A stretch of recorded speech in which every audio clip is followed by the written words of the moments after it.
A couple of years ago, I got to this stage of my life whereby I felt like there was more to life than just waking up, going to bed, doing the same thing all over again, just doing our everyday things. And I remember I began to seek God for what His purpose for my life was.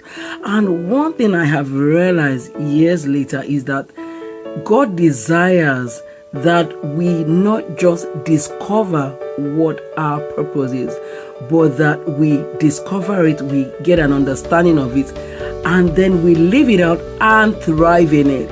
And so this week, I want to encourage you to be intentional about not just discovery. As you discover, remember, this is only the beginning. Now it is your responsibility to begin to thrive in it. And when I think of that word thrive simply means, to blossom, to flourish, to grow vigorously.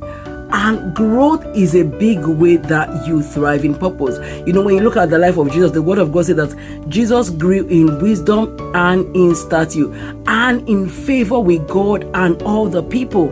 For Jesus to fully accomplish everything God had called him to do, he had to prepare for it. He had to, he had to get ready. He had to make sure that he was fully developed. He had to develop fully for him to step out and begin to do all that God had called him to do. And so the same thing goes for you and I. That place of preparation, that place of development is what happens before we begin to fully thrive in it. And I want to just invite my word for you this week really is the word thrive. Thriving in purpose. And I want to invite you this week. I'm going to be talking about that phrase, thriving in purpose. I'm going to be having a 5-day IG series. And so I want to invite you to that 5-day IG series whereby we're going to be looking at the part growth plays in thriving in purpose. And I'm going to have 4 phenomenal, guests join me on this IG series. Also, I'm going to be having a virtual launch of my book, Intentionality, a Game Changer.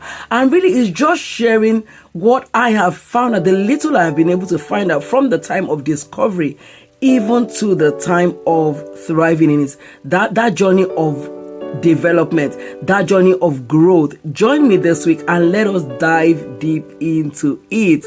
I'll be looking forward to seeing you there. And don't forget, it's not enough for you to just discover, but God is putting that responsibility upon you to discover it, and then you have to develop it, and then you are going to start to thrive in it. Have an amazing week ahead.